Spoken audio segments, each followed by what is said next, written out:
In case any of you are entertaining the notion that socialism is a good idea, think again. It's not. It's a terrible idea. It's probably the worst way to run a government. And so what is socialism? Let's define it first. Democratic socialism means that an elected government controls the means of production, the factors of production. It is a bad idea.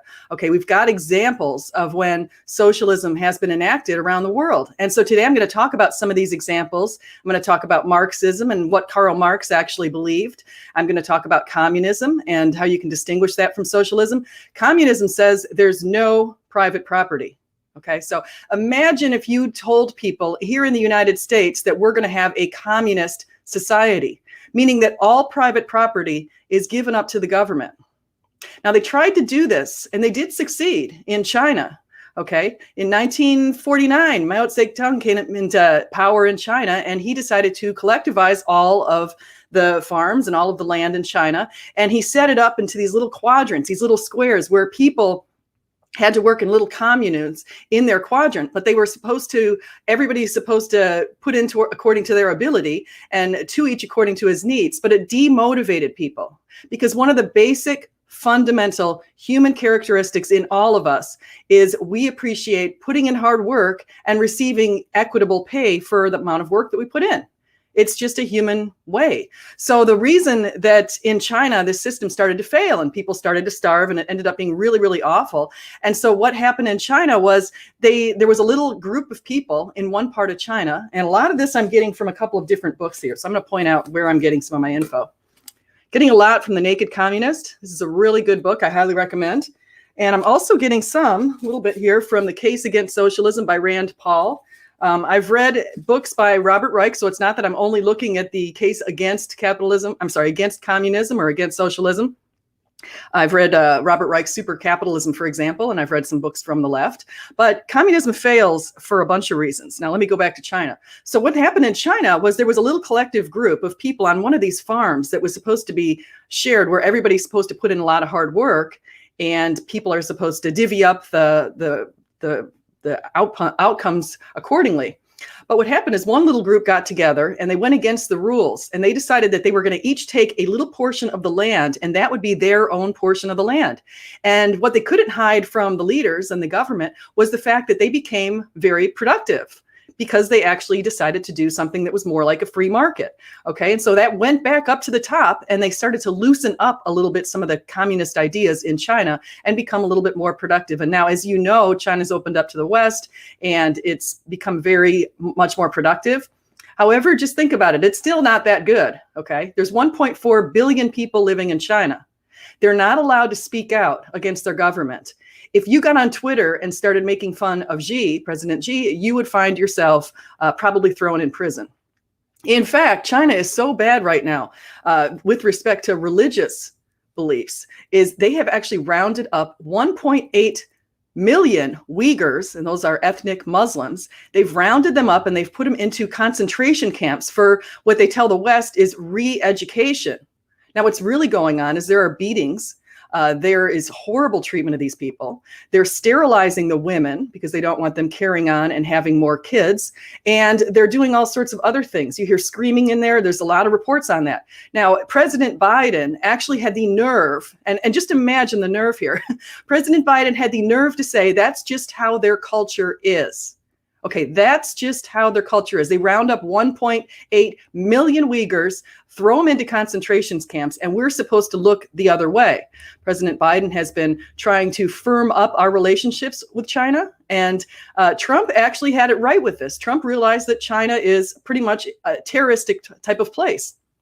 Okay, so now going back to this idea of communism, I'm going to go back to some basic principles that you might not know. Actually, the first thing I'm going to mention is Karl Marx. Karl Marx never worked a day in his life for a regular type of employer. Okay, he was a mooch. He refused to work. He liked to read a lot of books, and of course, he wrote the Communist Manifesto.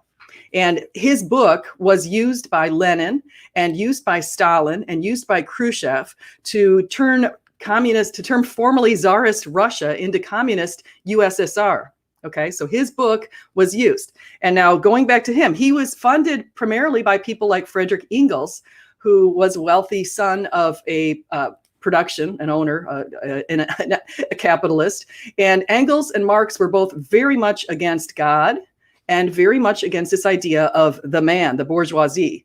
They were saying that the proletariat, the working class people, should be the ones who are in control. However, their system took everything away from them. Now, here's what the first premise is of Marxism or communism. Everything in existence came about as a result of ceaseless motion among the forces of nature. Everything is the product of accumulated accident. There is no design. I see my good friend Rachel here, and I've never had Rachel on. How exciting. Hello. How are you? I'm doing well. How are you doing? I'm not too bad. It's really cold here today, so I'm kind of trying to stay cozy. Yes. You're up in Canada, right? Yeah. Wow. Yeah. No, it's not cold here. It's like 70 something. That's nice. So it's pretty good here. So I'm glad you came in here. And I see Slam in the audience is asking if I'm a registered Democrat. Yes, embarrassingly so. I'm a registered Democrat, but I am an independent now, Susan. I have decided that I'm going to change that as soon as I can. So Rachel, do you think about socialism or communism? Or oops, we just lost Rachel. Maybe she'll come back, hopefully. So I'm going to be watching this to see if Rachel comes back. So the idea, this is what they call the idea of dialectics. Okay, there's no force. There's only force, the force of nature. Force is right, force is good, and force is natural. This is this notion. There she is again. Yeah, sorry. I've never used this platform before, so I'm just kind of figuring it out. I went to look at the chat, and then when I tried to get out, I exited the whole thing. So I'm just learning. Yeah, you know what you can do is if you open up another tab on your computer, just like another tab, and you can go over to YouTube. I'm on my phone, so. Oh, okay. Yeah, I don't have a webcam on my computer, so. So what's since you're in Canada, we should probably take advantage of that. What is what's your take on some Trudeau ideas lately? I'm trying to remember what I just saw that he was doing. I think he's taking away gun ownership rights. Isn't that? Oh my goodness. Don't get me started on that. That one. Yeah, what they did was in 2019, they passed legislation that suddenly classified specific hunting rifles as restricted weapons. So because they had the appearance of a military grade assault rifle. They are not, they're hunting rifles, but they look scary.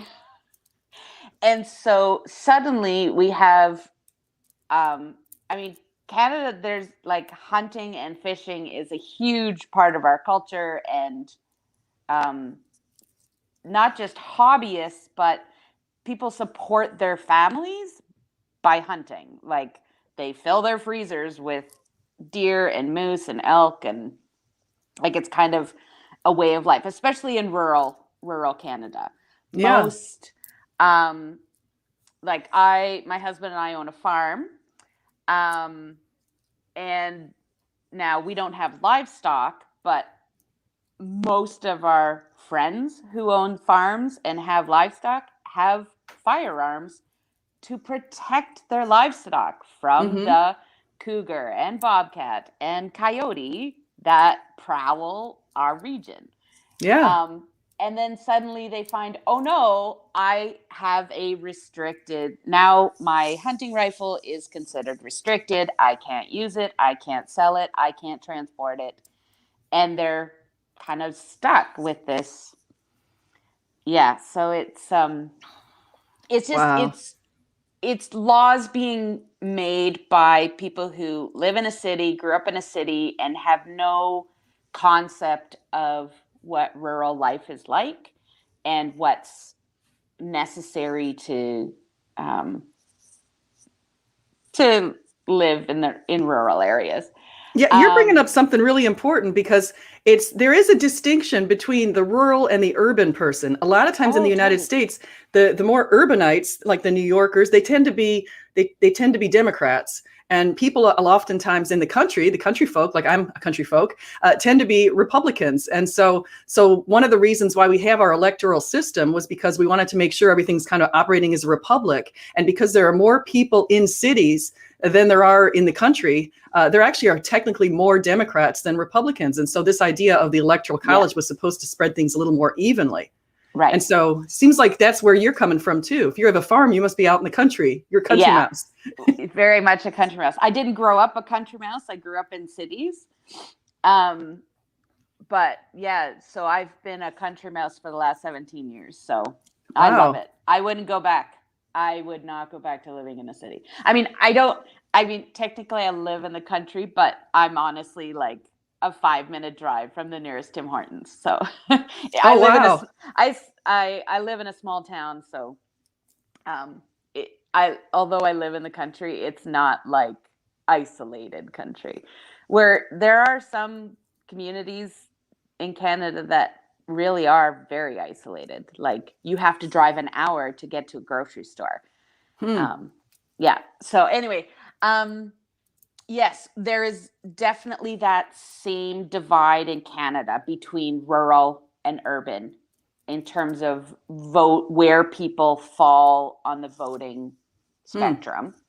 So is Quebec and Montreal, are those areas more voting towards the liberal idea? Quebec is its own entity. Quebec has its very own political party called the Bloc Québécois, and that's who has the majority of seats in Quebec right now. So neither conservative nor liberal. It's just a Quebec-focused, interesting, political party. Yes, Canada has more than 2 parties. We have about 5. Yes, we have 5 now represented in our House of Commons. And yeah, I think the Bloc Québécois they kind of land more central. Even our Conservative Party is not a right-wing party. Like it's pretty central for the most part. Like there's quite a broad spectrum of political ideals within people who consider themselves conservative.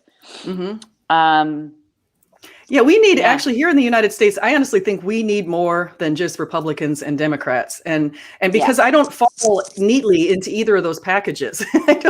There's it depends on what issues you really find really important.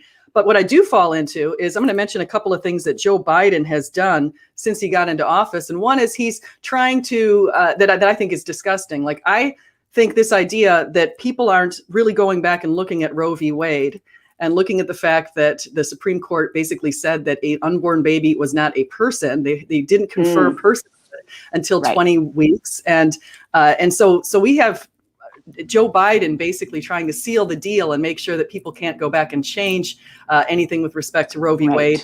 He's opening up money to Planned Parenthood. And I think Trudeau, if I'm not mistaken, is kind of similar to that, isn't he? Isn't he kind of leaning to the left? Oh, he's absolutely left-leaning. If you apply to be a liberal member of parliament, like if you want to represent your area as an MP, you actually, to be a liberal MP, you have to sign an attestation saying that you are pro-choice. Yeah, is it crazy? That is just crazy. You're not allowed to be a liberal. Be a liberal MP if you are pro-life. See, that is just disgusting, and I think just the fact that I think that's actually rather demonic. Here in the United States, 60 million people have lost their lives because of Roe v. Wade. Every year, it's about 1 million people decide to give up babies in abortion. And the vast majority, 99% of these cases are not because of rape or incest. Okay, they're because of other reasons. And a lot of times it's economic reasons. And so it's like the baby's not convenient. I can't afford the baby. And it could also be things like the families pressuring people to have these abortions, which is pretty scary. Oh yeah. There's,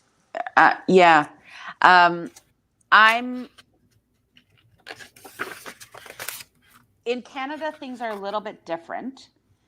So in 1988, there was a law put forward, and it ended in a stalemate, which resulted in the law being struck down. So we have zero laws in Canada regulating or addressing abortion. Yeah, it's just terrible. And so that's what Biden did is he's funneling more money to Planned Parenthood, which has about 600 abortion facilities here in the United States.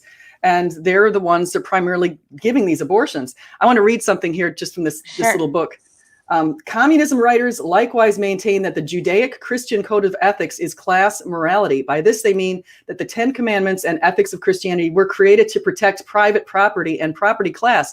Marx actually knew he foresaw the fact that there would be a need for violence because they were going to have to steal all of the property of people to use his system. And that's what Russia did. They stole the property, all these people. And in China, when they did the same thing, which you should really read this book if you guys haven't read it. In China, when they did The Naked Communist, it's so good. Oh, okay. It's unbelievably good. I mean, I look at I usually don't do so many tabs, but they traced the whole history. There were a lot of communists that had infiltrated our government. And one of the reasons why China became communist is because we were busy looking the other way. And we could have actually prevented that. And, so it's crazy. And so. Yeah. For Canada's history, we have the majority of our governments have been liberal. And the only times that the Conservatives come into power is when people just get so fed up with either the corruption in the Liberal Party or incompetence or whatever it is. And so then Conservatives are finally given an opportunity, but the majority of Canadians are not conservative. Conservatives usually make up about 35% of the electorate. Wow, that's pretty low. Yeah. But because we have so many parties, and we've got the Liberal Party, the NDP Party, which is the New Democratic Party, which is a very socialist party. And then we have the Green Party, which is even farther left, which is very environmental, extreme environmentalism, put it that way. Because we have so many options on the left, if voters don't really like the Liberals, they'll vote for the NDP, and that splits the left vote, giving the Conservative an opportunity to win a riding. Kind of interesting. Now, how long is the term? How long does Justin Trudeau get to stay in office before? As long as he keeps voting in. There is no set terms for prime ministers. Wow. Yeah. So how many years go apart? Because I know nothing. I know so little about Canada. How many years is a term? Well, actually, until recently, it was indefinite. It was until either the government lost a vote of confidence or they decided to call an election. So they could call it in 2 years or 5 years. That's weird. That's up to win, but it was. So that's how Trudeau's been in office for a long time. It seems. No. I think I want to say in 2014 or 2015, a law was put in place that elections had to be called within 4 years. So they could call it sooner if they wanted, or if they lost a vote of confidence vote. So right now, so Trudeau got voted in as prime minister in 2015, and he earned a majority government. So the Liberals had well over 50% of the House, and if they wanted to put in legislation, they had all the votes, enough votes, and they could just pass legislation. They didn't have to cooperate with any other parties. In 2019, we had an election, and the Liberals lost a whole bunch of seats and became a minority government. That means they have to cooperate with at least one other party in order to pass any legislation. And if they put forward a motion that has something to do with like either budgetary, and the rest of the parties vote against it, it automatically triggers an election. So Interesting. usually when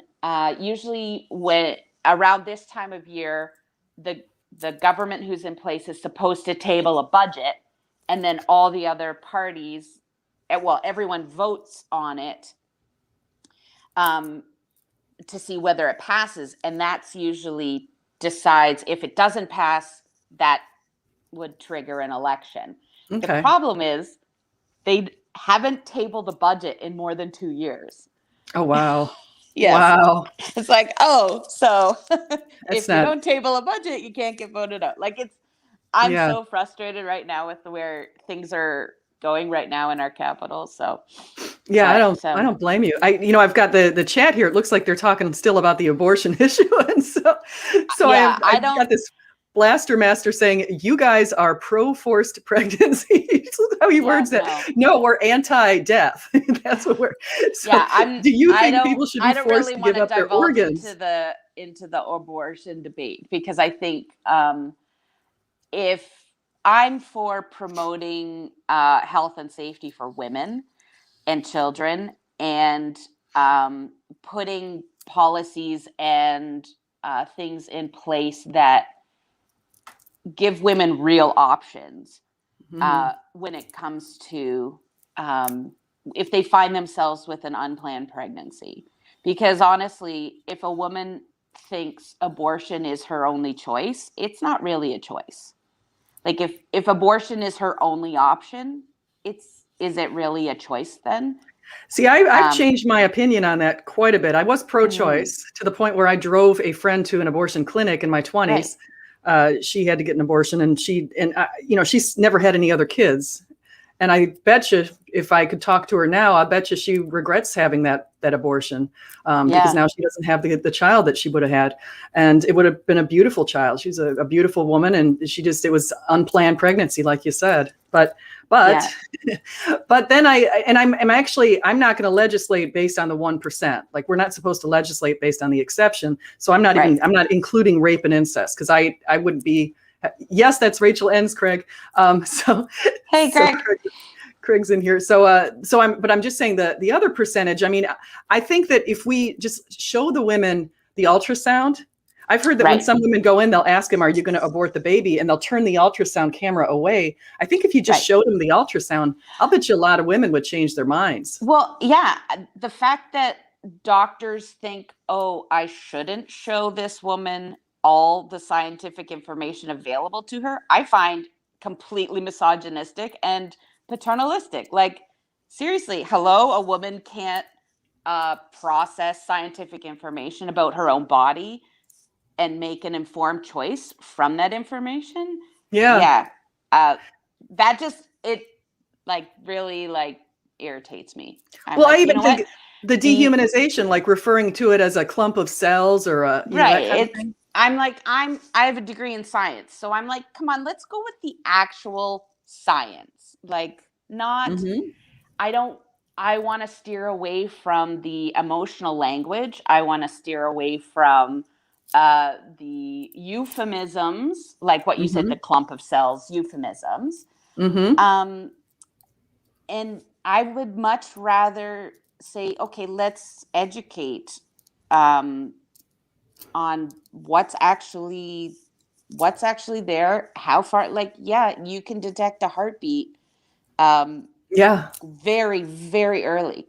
When I was in university, I took a course on histology, the study of cells, and my professor was talking about the day that he observed the cardiac cells go from like not beating, and then the next minute they spontaneously start beating. He Just said amazing.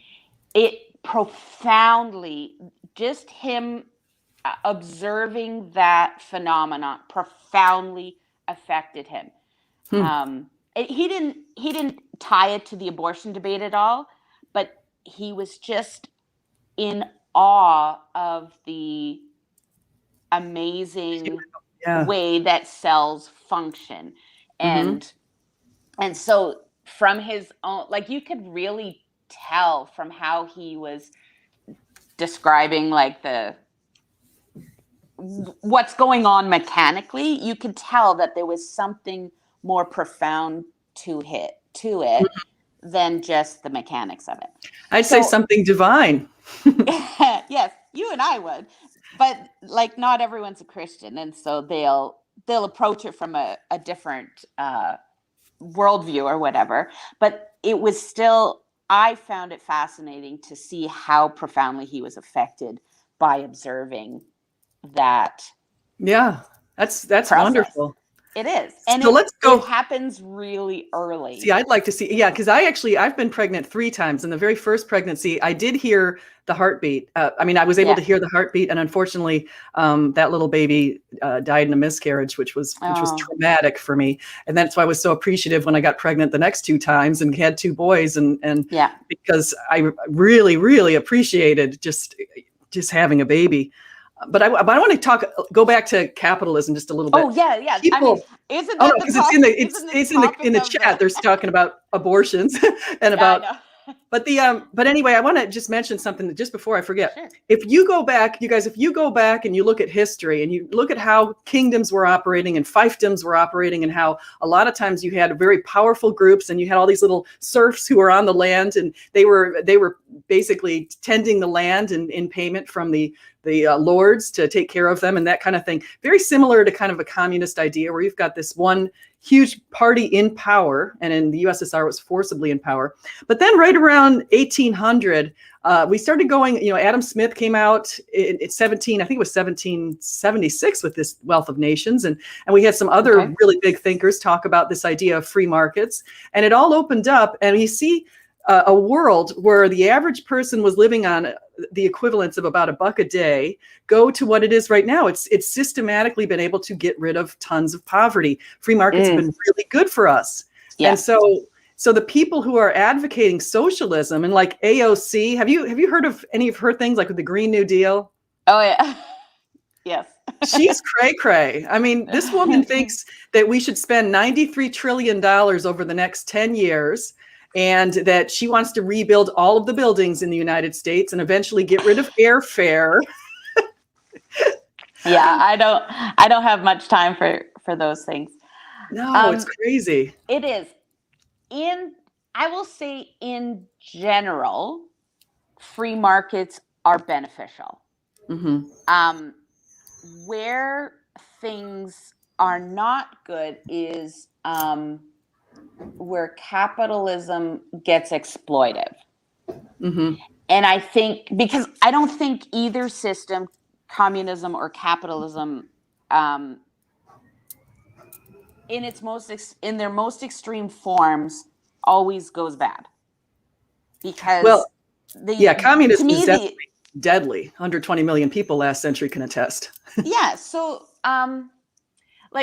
okay, so here you've got, in the capitalist system, if you have a company that they want to increase their profits, and so they'll completely shut down their North American plant, Oh, sure. ship it to a country that has way lower wages and standard of living, and all those people who used to work for that company are now out of work. That's the big push. Towns become ghost towns, kind of thing.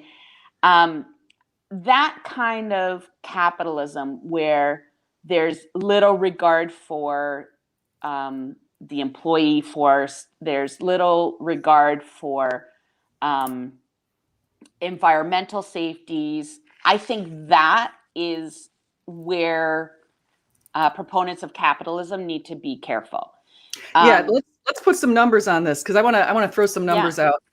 Here in the United States, now I know Canada has what, 38 million people? About that, yeah. About 30, and we have 327 million people. So we've I know, got you a have 10 times as much as we do. we've got a lot of people here to take care of, Yeah. and but the interesting thing is the workers. So you have in the United States, 89% of companies have 20 or less workers, and people don't seem to realize that. Right. That's It's small significant. businesses. It's small business, and a lot of Yeah. times these are the guys, the ma and pas and those kind of things that Yeah. that this idea of raising the minimum wage, for example. I'll get into that in a second, but this Right. idea of just saying, putting a big blanket on the whole country and saying we're going to raise it up to $15 over a few years or something like that.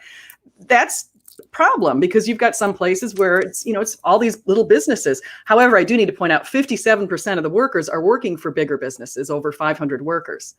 And so Okay. you've got more businesses that are smaller, but we have a majority of people working for bigger businesses. Right. So my husband and I, we own a farm and we employ seasonal workers. We have a few full-time, I think we have, yes, 2 full-time employees other than my husband and I. Mm-hmm. The rest of our employees we hire seasonally. So depending on the season, 6 to 8 weeks at a time. That's good. So you're an employer. That's good. We are, yeah. And because we're a forestry, we were deemed essential during the pandemic, so we didn't have to shut down as long as we had proper protocols in place, which was such a blessing for people in our community. You're in forestry? I was thinking you were in because that's actually the most dangerous industry that you can be in. Out of we grow baby trees, so it's not super dangerous. Well, that's good. We don't cut them down. We don't go plant them. We grow them for our province. So it's done on a contract basis, and there's like a bidding system and all that. What kind? Are they maple trees? Nope. Mostly different species of pine. Evergreen. So spruce, fir, pine. Yeah. Yeah, that's pretty cool, actually. Yeah. So we grow over 4 million trees a year. Do you really? Wow. Yeah. You must have you have a big farm then. This is not small potatoes. It's our farm is about 8 acres. Wow. I mean, these are baby trees, so they're like this big when you're done. They're baby, like. So what do? You grow them, they get just a little bit big, and then you go put them in a bucket and bring them to wherever they're being planted around the country? No, this job. We usually bundle about 10 to 15 trees in one we stack it like a pyramid. We stack their root mass, which their root mass is only like this tall and about this big around. Like it's a little plug. We grow them in styrofoam containers, and each styrofoam container is about a foot long and 2 feet wide and about 4 inches high. Mm-hmm. And in that space, there's 100 trees. Oh, that's so cool. Yeah. Craig's thing, that's cool. I'm going to put that little Craig's thing up here. Yeah. So he says that's really cool. It's a very cool process. So yeah, we grow 4 million and we're a small operation. Wow. I think that's fantastic. That's the thing. So most companies are smaller, but what I do agree with you on is the idea of exploiting workers, and definitely we see some of that. And I think that's the dirty underbelly of capitalism. Is there are some greedy people, and so it's not perfect. No, and I think like we as Christians need to be more vocal about the exploitation of workers than we are. Mm-hmm. I think we do a disservice when we just promote capitalism without saying any of the caveats. Yeah, you have to. I'm glad that you brought that up because you're right. And I look at a place like Amazon. I look at Jeff Bezos. The man Right. he just stepped down, but the man is worth more money than he could ever possibly spend. Oh, Even his wife, his ex-wife, it seems he got so obscene. much money that she's been giving it away because she has so much money. And Right. then they increased the minimum wage at Amazon to $15, which, I'm sure I Yeah. commend that. But it's when you really think about it, and I know he's a founder, so people make the argument, well, he's a founder, so he's entitled to make as much money as he wants. If it weren't for him, they wouldn't even have Right. Amazon. But I mean, it's just so much relative to his average workers. And Right. And yeah, that's so tricky. Like most CEOs, if their business is thriving, they work obscene amount of hours in a week. Like way more than the typical 40 hours a week that a full-time job would be. Now, that being said, should they make millions of dollars a year? I don't know. So the average CEO of a Fortune 5, I teach this stuff in my classes, so that's why I'm out. This is Oh like yeah, this you stuff got all fires the me up. data. The average CEO in the United States who's working for a Fortune 500 company is making somewhere between 12 and 14 million a year. That's the average for the bigger companies. And Like, then you I can't even. I know. My brain can't process $1 that million a month. I big mean, how do you numbers. spend Like, that kind of money? And so, and the right, average you don't. You just, yeah. like, even if you just let it sit there, it compounds, and like the interest is alone. You could live off the interest alone. Yeah, and average workers are making more like about $58,000 or $60,000 a year, and so they're not really making ends meet very easily in the as far as that. Right. And you look at these CEOs. I've been looking at the data since 2002. You look at the CEO data; it ranges. The average CEOs in these big companies are making anywhere between say 250 and 480 times the average workers, depending on which year. But now we go to the average CEO just altogether. Like you can go to the onet.org if anyone's interested in the BLS data, the Bureau of Labor Statistics data.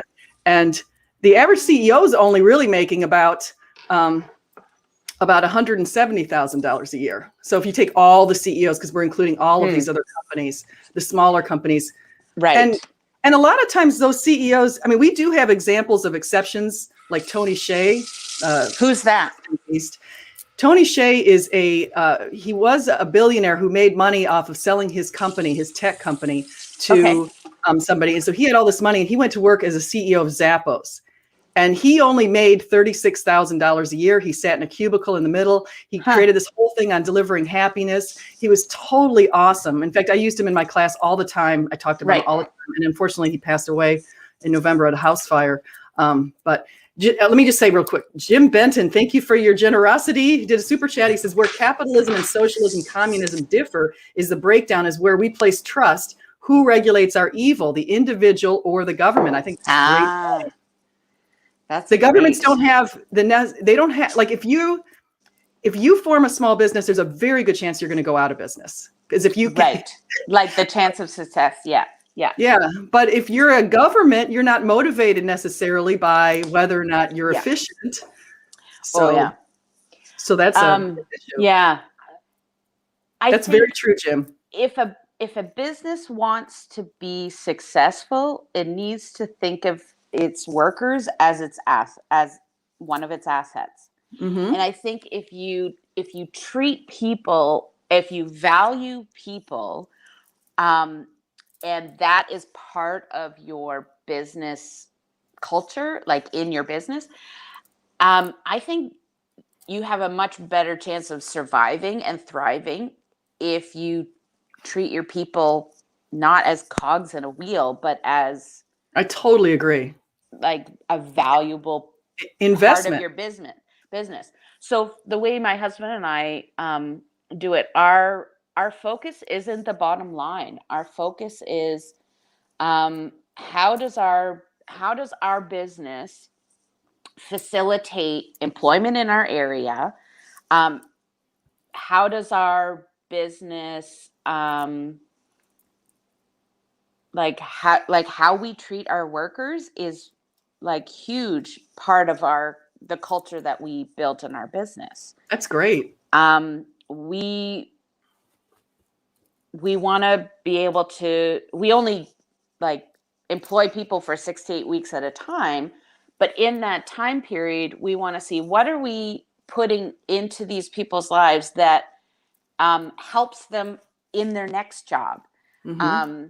that gives them skills and helps, like if they have an issue in a certain area, whether it's productivity or showing up on time or communicating their needs properly or whatever, we want to equip them to better contribute to society, to better contribute to our community.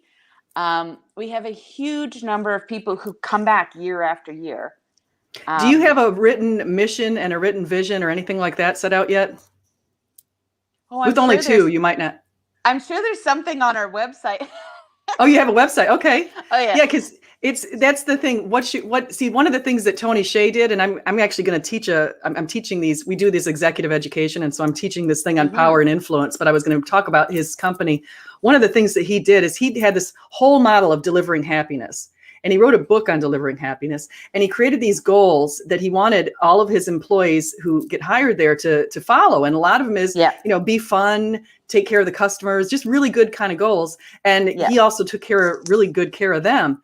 And it's one of those things. They train people to know the goals, and he offered him, after training him, after going through 6 weeks worth of training, he actually was offering him money to leave to see if only the committed ones would stay. Interesting. Wow. Yeah. Tons of great ideas. I love that. Now with us, I mean, because our work is seasonal, if someone comes and they work their 6 weeks, some don't make it that long. Like they come and they're there for 2 weeks and they go, you know what, this isn't for me.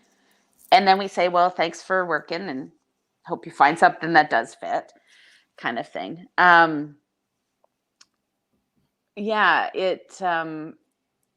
then there are some who come back year after year. And one of our permanent employees, she has worked on this farm for more than 10 years.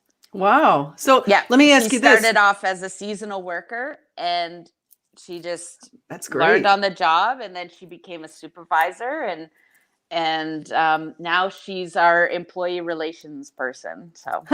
So let me ask you this. How many I was going to ask you, when you said the season, is that the summer season, or when is the season? Okay. So we have a sowing season so we are given seeds and we sow them into the containers, and then they start growing. So there's sowing season, and then that quickly morphs into thinning and weeding season. So with seed, when you're planting seeds, not all of them germinate. Is the spring the sowing season? Yes. Yeah. Okay. So we usually start planting seeds. In the past, it has been the end of April, because we plant seeds that grow just out in the open, like no shelter. But we've recently put up greenhouses, and greenhouse stock needs a longer growing period. So with greenhouses, we actually start sowing at the end of February, beginning of March. So you're getting ready to do that now? Yeah, we're having our greenhouses set up, and that's going to be happening in the next 4 weeks or so. See, right here in Florida, our big season is strawberry season's coming up at the end of February. And so that's the February. Oh my goodness.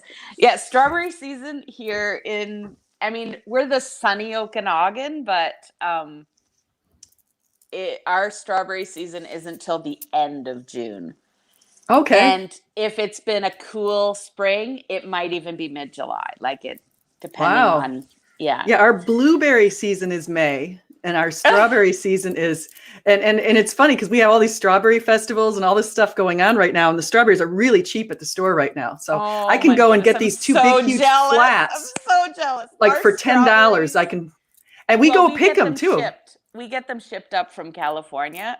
The thing is, though, they're picked so early when you cut them open in the middle, like they're white because they're so unripened. Like, oh, it's Yeah, I'll tell you what. I go and I pick them. There's a place called Spivey Farms, and we go there and we pick them, and they're so big and juicy. You could oh like my you goodness. eat them on the ride home, and they get red all over your face. It's just Yeah. really good. Yeah. So yeah, so one of the things, I mean, going back to this idea of free market. So you and I agree on a lot of stuff. I think treating your employees well, not taking advantage of them, and one of the things that the communists also did, and this is really interesting because it's playing out right now. I don't know what your teachers' unions are like or your education unions. I am in a teachers' union. You're in a teachers' union. Yes, okay. I'm a certified teacher, and it's mandatory in order to have your certification, you have to be part of the teachers' union. Okay. So the teachers' unions here's what's going on. Our states are differing on how we're handling the COVID pandemic. And so in Florida, where I am, my kids get to go to school, and I'm super thrilled about that. And in California, they don't get to go to school, and they haven't gone to school. And in Chicago, the teachers' unions have actually stopped them from going to school. Right. And the problem, the reason that's a problem is in California, the interesting thing is Florida actually per capita has fewer cases of COVID, even though we have our kids in school. Right. And than California. Here in British Columbia, there has been a little contention between the provincial health officer, and we have in-person school happening right now. Now there's protocols in place. So there's a lot more hand washing and hand sanitization during the day.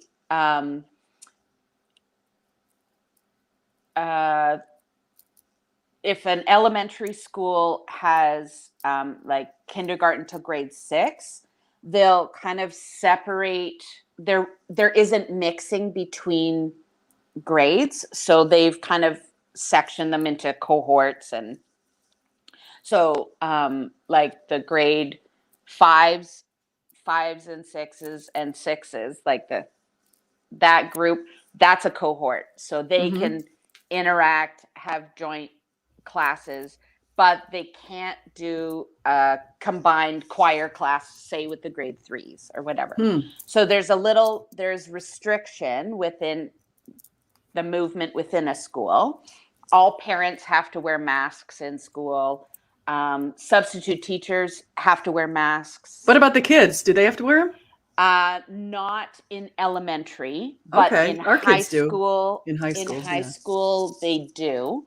Okay. And it's mostly because it's evidential based. Like most young kids aren't as big of a spreader of COVID as, say, teenagers and adults are. And I think it just has to do with the amount of viral load that they carry. Yeah. Well, I'm bringing that up because I was actually in this naked communist. You said the teachers unions were basically overriding health protocols. Yeah, that's my issue with unions, and of course, I also teach on unions in my classes. I'm not a fan of them, and I'm not a fan because I feel like they take away a lot of the power of the owners. Now, I can say in some cases it seems like there is a necessity for them because, like in teachers unions, I can actually understand the philosophy of why teachers would want to be represented in a way like that, because a lot of times they don't have much power from the school level because everything's operated at the district level and the decisions about them are made far away, and so it's not like they can just walk into the district. I mean, they could, I guess, but so collective representation and increasing salaries. Unionized workers make on average $200 more per week than ununionized workers. So it's, and you tend to see them more in teaching and in libraries and those kind of things. But the one thing is, as far as some businesses, like in the United States, only 6% of private businesses are unionized. But wow. Yeah, it's not that much. It's gone down quite a bit. But we have an increasing numbers of people in the public sector being unionized. So the private sector, we don't see much, but the public sector is more like about 33%. And a lot of that's in New York. I don't know the stats for Canada. I do know, there's teachers unions, there's auto workers unions. There's public servants are unionized. All of our postal service is unionized. Our health workers, like nurses, are unionized. Are doctors unionized? No, they might not be because they're considered independent contractors in some cases. So yeah,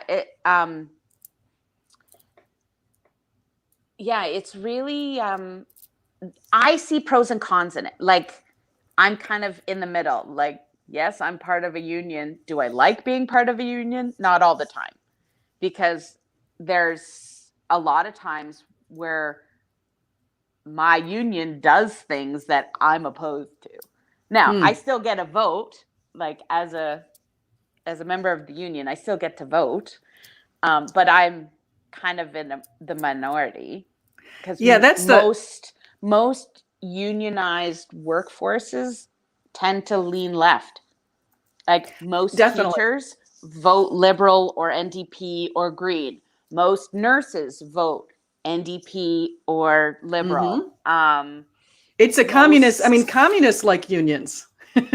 Right. And the thing is,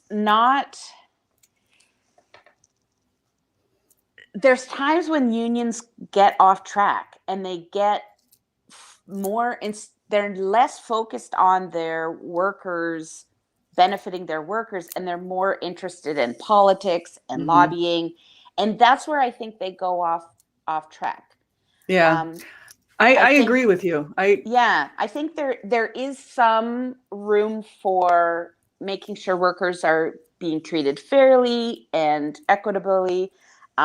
It's a way for workers to say our work deserves a certain wage level, or we need to have a say in our work conditions, things like that. Yeah, no, I agree. And I agree with Jim here. He says unions can be extremely helpful. They begin to deteriorate when those unions only seek more pay. They get paid dues, which is a percentage usually of people's salary, and no added value. So if you're not getting anything, you can actually, in the United States, you can vote to decertify a union. If a majority votes to decertify, that's totally possible. I get really frustrated when my union dues specifically get used to create political ads for a specific political party. That would really bother me. I have a real problem with that. Now, in very recent years, there's been some restrictions put on by Elections Canada in terms of who can advertise for elections, who can donate to political parties. Like, in Canada, as an individual, you're not allowed to donate more than $1,500 per year to a political party. That's interesting. Oh, yeah. And in recent years, political parties can no longer accept corporate donations. Oh, huh. Yeah. That's interesting. Elections in Canada are kind of bare bones and grassroots. You don't get the big flashy TV commercials like you see in the States.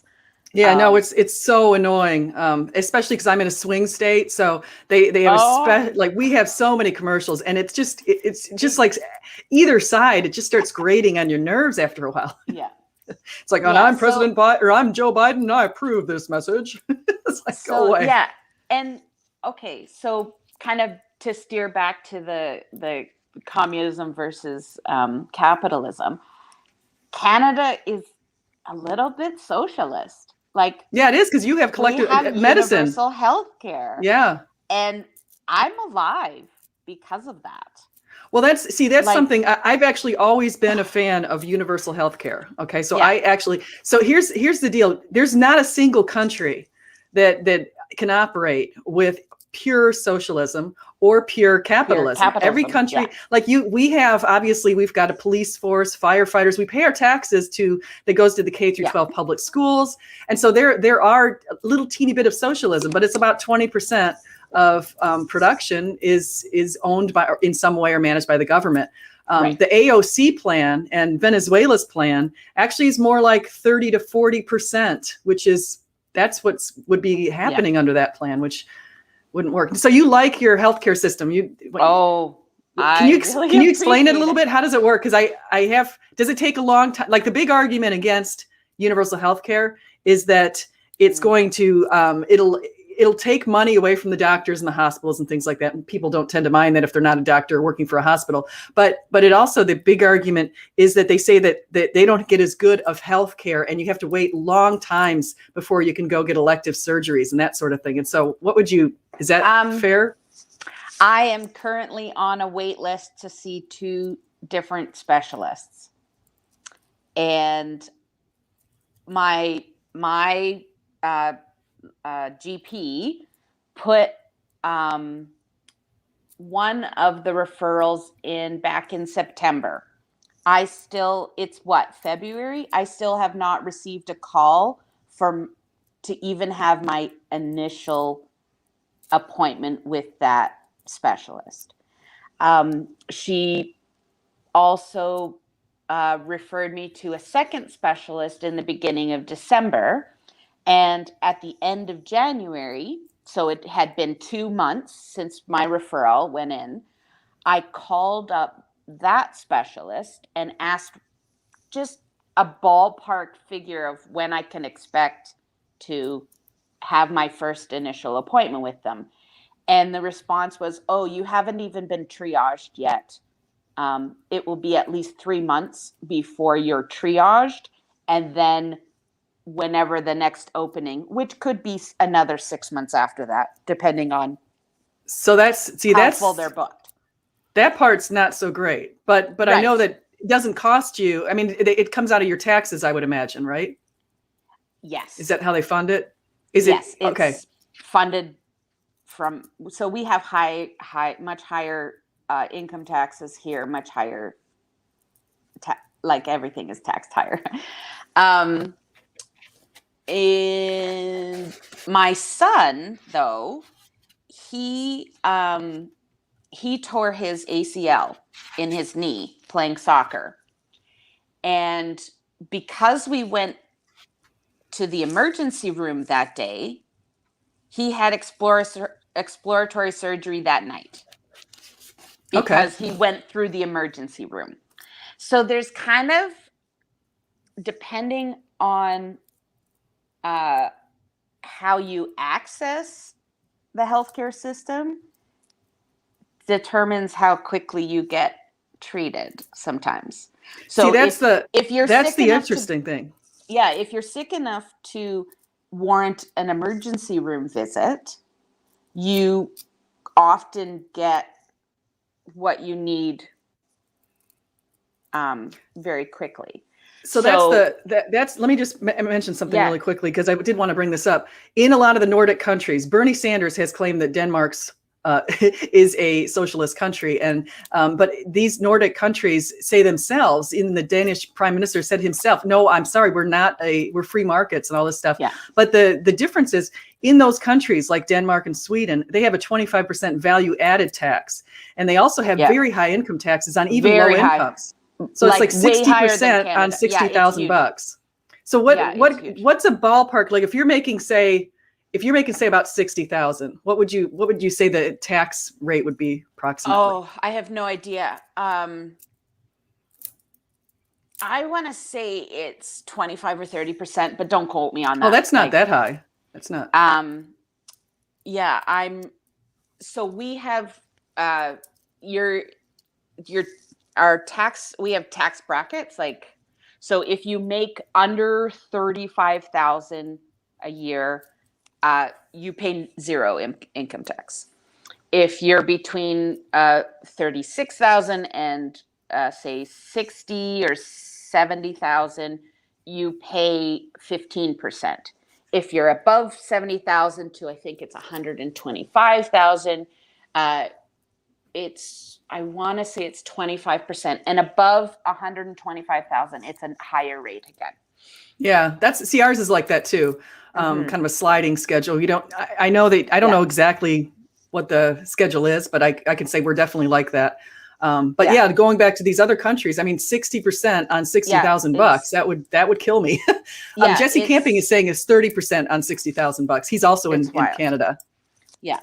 That's not that high. That's really not that bad. Yeah. And so if you are a middle class or lower class, like in terms of pay scale, you pay minimal income taxes. That's It's about only, ours too. yeah, it's only when you get in the higher tiers. But then a lot of times if people are in the over 200,000 bracket, they've got tax shelters off, like they're shipping money outside of Canada in tax shelters, which is something that isn't Cayman Islands. It's come up. There was a big I think WikiLeaks put out a thing a couple years ago of all the people who are like sending their money overseas, and it was like, oh, okay, who's not paying taxes and should be. Yeah. So yeah. See, that's the something thing. that needs to get cracked down on a bit. Yeah. Yeah. No, I agree. That's a little crazy. I mean, those tax rates aren't that bad. And I actually, like I said, I've always wanted to have some sort of a universal system because, to be honest, I feel sorry for people who don't have healthcare, and a lot of people can't afford it. It's really expensive. You know, if you're in your 20s right now and you're a woman and you want to get healthcare, you can look to at least $500 a month.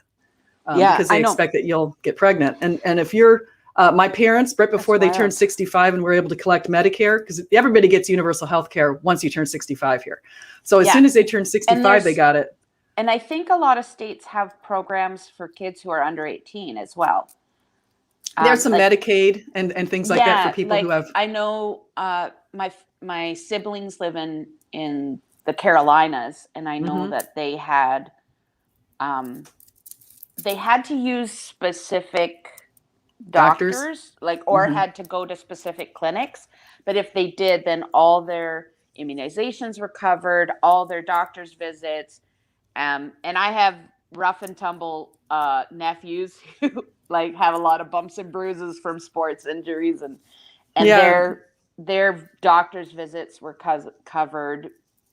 Yeah, so that's like the PPO type of plan, paid preferred provider organization. And so like the Obamacare, a lot of people did. See, I'm actually a fan of Obamacare, the Affordable Care Act, and people hate Obamacare. And I'm going to tell you exactly why they hate it. And this is where it gets a little sketchy. Like the amount of money that people had to pay per month, it was obscene. If without Obamacare. So Obamacare actually reduced the prices quite a bit for people. It's an offer that people would still pay monthly, but they'd be given insurance. The idea with Obamacare is that you get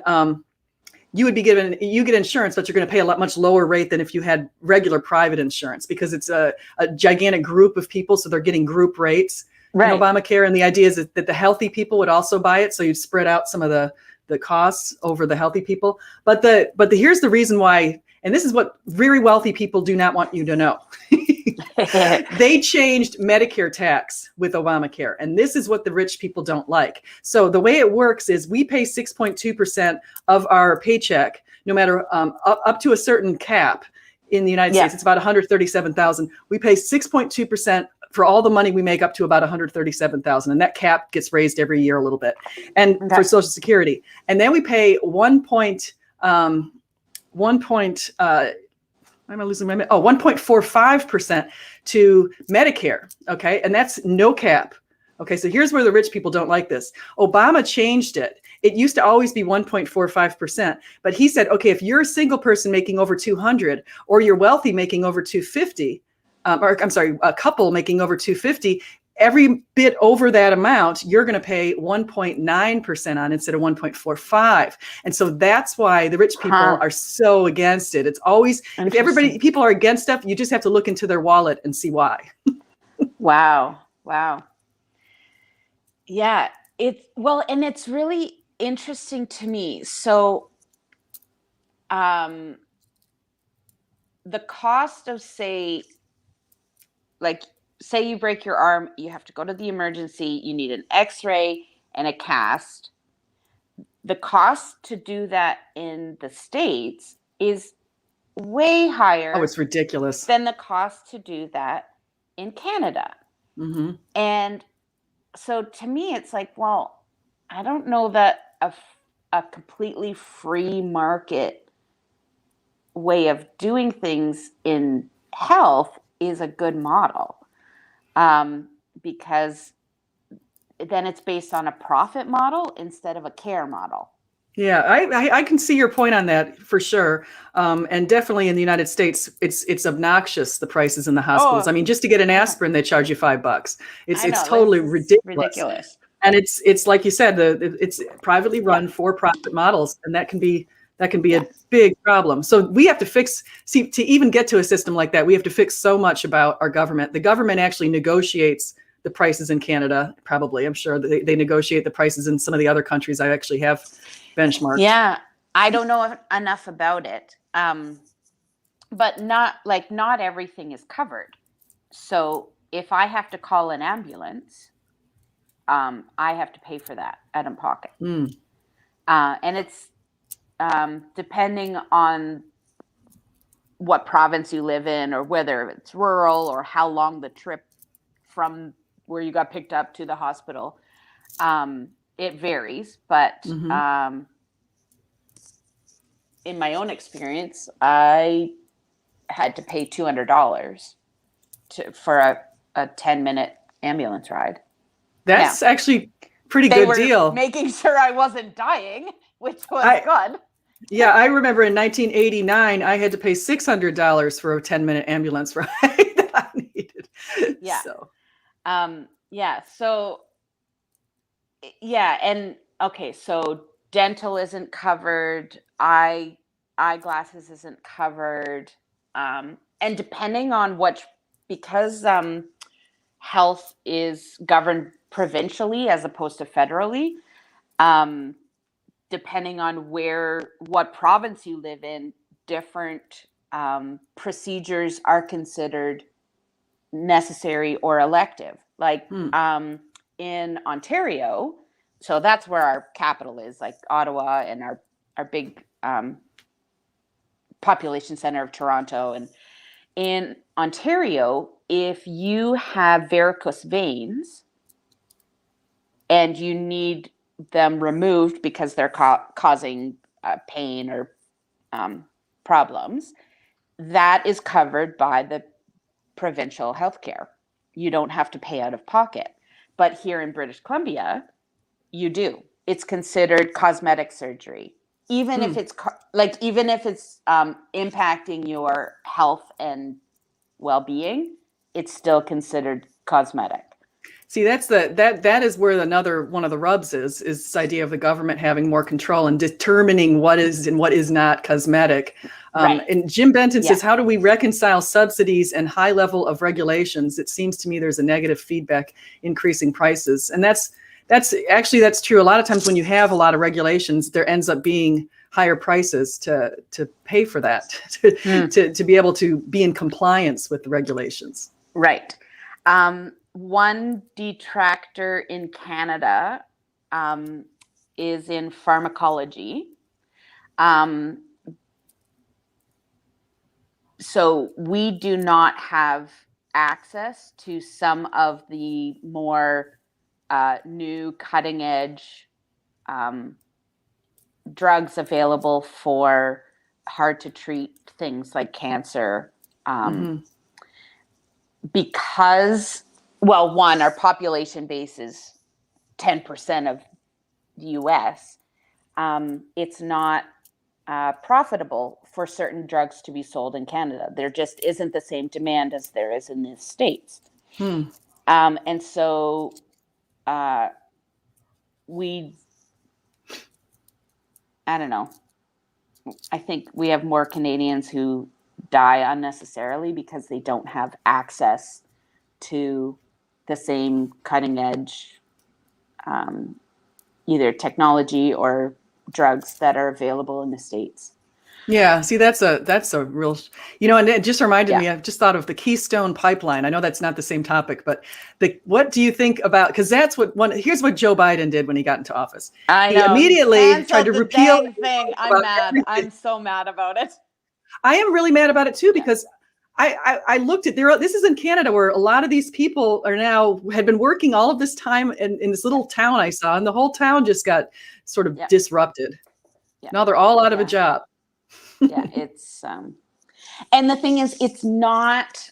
I think what's so there's a bit of hypocrisy in it. So when Obama was in power, he was also against Keystone Pipeline, but then Trump reinstated it, which was great. But then Biden canceled it. And it was always touted as it's an environmental decision. The thing is, though, that doesn't match up with all the other pipelines in the United States. And it's totally ridiculous, because still have to get the oil from one place to another place. So you're going to end up driving trucks or something else to get the oil there. It's not it's an ridiculous environmental decision. It's a purely politically motivated decision. It is. Yeah. See, they're using this is what the Democrats are doing, and I'm sorry, I'm calling the Democrats out, even though I'm a registered Democrat. I'm calling them out. This is what they're doing. They're doing all these little swarmy things. Like, for example, the Keystone Pipeline. That is something that I think is ridiculous. What they try to do is they try to latch on to things, and I agree, the climate has been changing. I agree that we have higher levels of carbon dioxide. I agree that the population has contributed significantly to that, because we have 7 billion people on the planet, and going back to 1800, there were only about 1 billion people on the planet. So you're going to have more methane in the air, more cows, all this kind of stuff.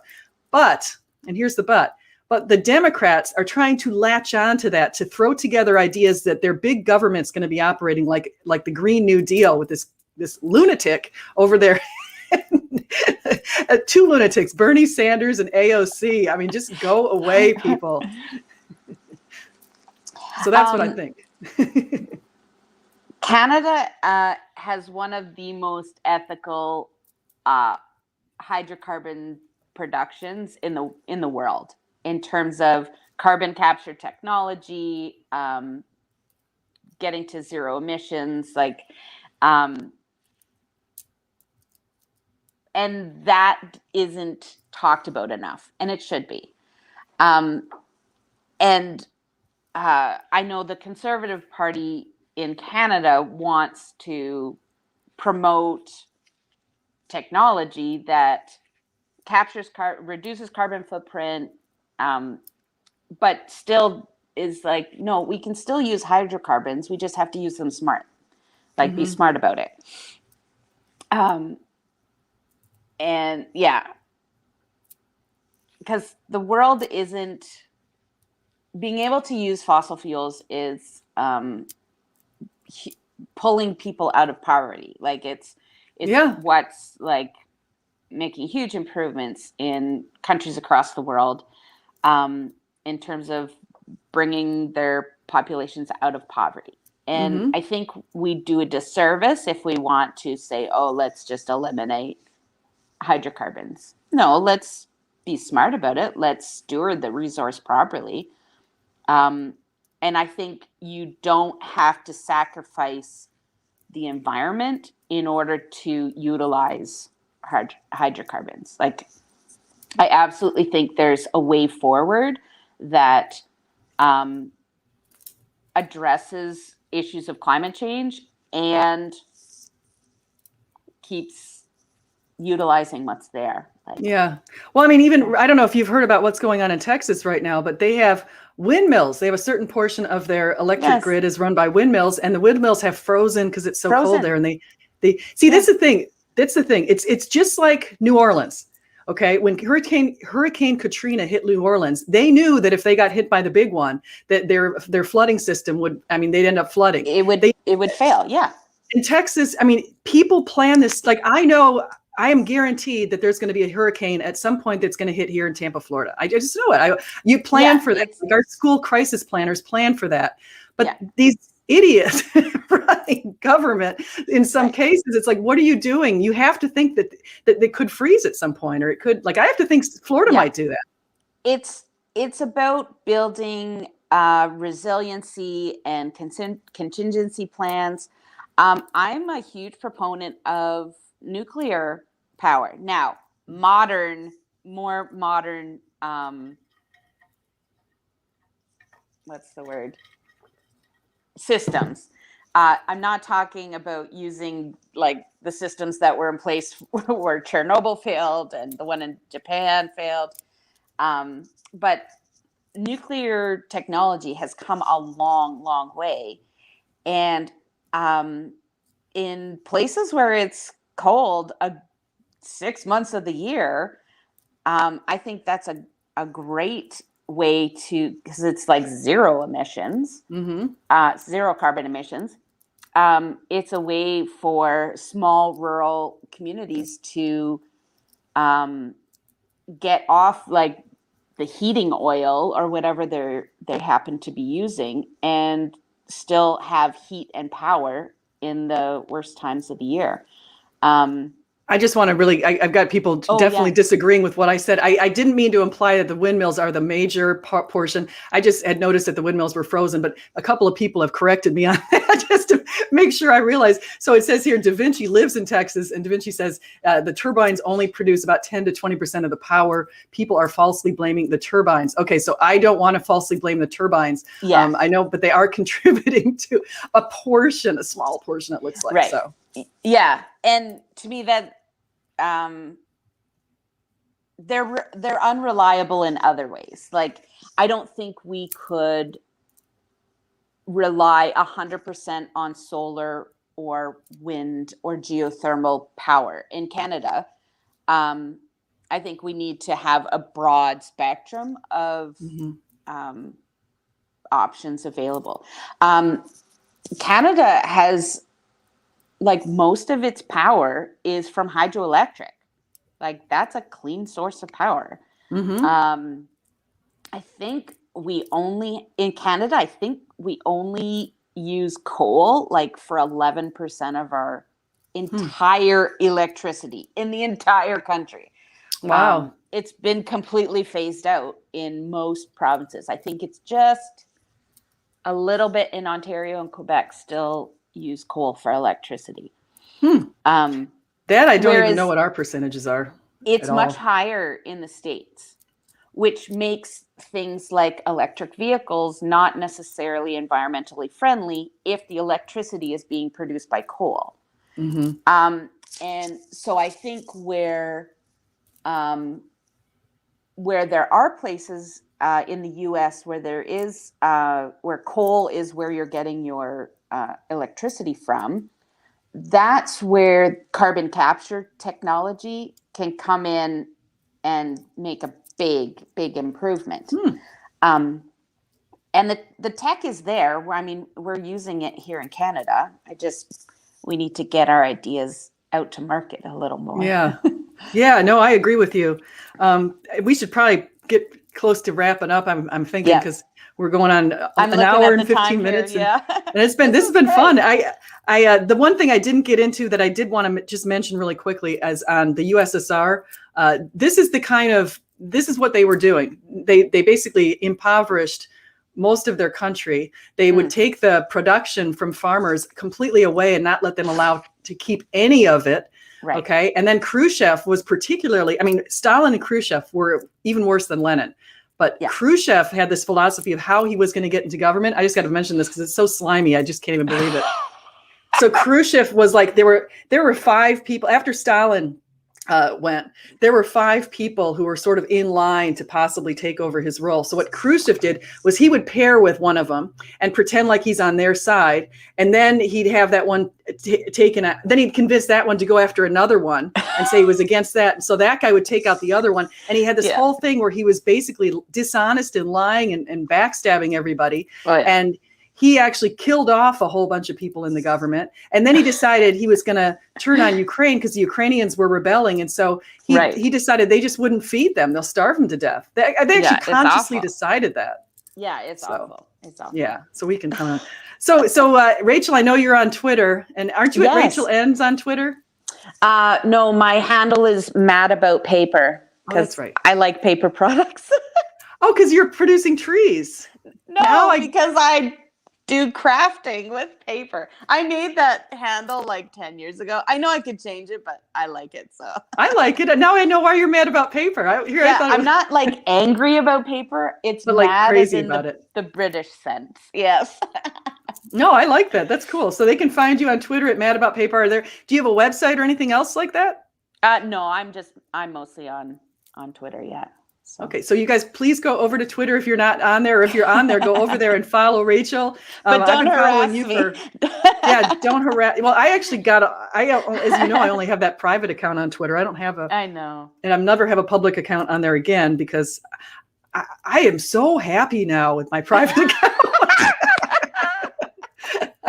I love it. It's amazing when you just get rid of the harassers. You just, I'm having such a better time now. Well, because those were the primary people who were interacting with me. And then they were going after my followers a lot of times too. And so then I felt like people who were really like good people maybe didn't want to follow me anymore because if they followed me, they might get harassed too. They might get harassed. Yeah, no. I'm happy for like civil back and forth. Yeah, I mean, I enjoy having conversations across the political table, across the ideological table, whatever. Pardon me. Well, you have a troll that follows you too. Oh, I haven't even checked up on my. I won't name this person. Troll. No, I haven't looked at their stuff since the beginning of December. Oh, okay. They posted something like just so utterly ridiculous and like it was like total buffoonery. I'm like, you know what? I don't even have to take you seriously anymore. You are such a you don't even know what you're talking about. Yeah. That person is too much. It made me, they posted something about me being a feminist and hating men. And I was like, oh my goodness, you don't know what you're talking about. And it made me laugh so hard. I was like, oh my goodness, you're so ridiculous. I don't have to worry about you. And I haven't looked at their stuff since. And I don't care one fleck.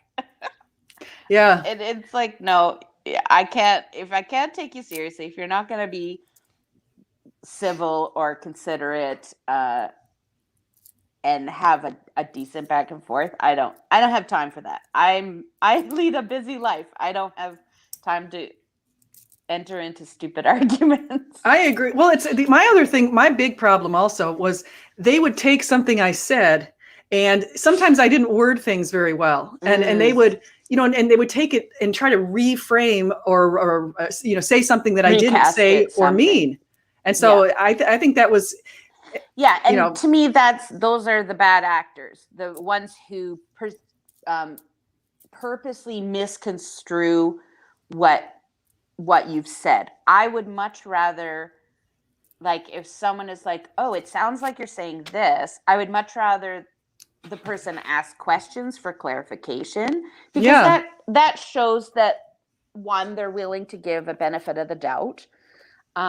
Two, they don't have such a horrid opinion of you that they're not even willing to entertain that you may have misspoke or whatnot. Or like autocorrect is evil and out to get me. Like sometimes I'll put something in and I'll post it and I'll be like, oh my goodness, that says the opposite of what I mean. Delete. Hopefully nobody took screenshots. Like, I was just thinking the scariest autocorrect I had once was I had a coworker whose name's Sherry, Cheri, and I went to type something to her and it autocorrected to cheeky. And I'm like, cheeky. Oh, I know. Like autocorrect misadventures. Oh yeah, that's all I'm crazy. Gonna say about that.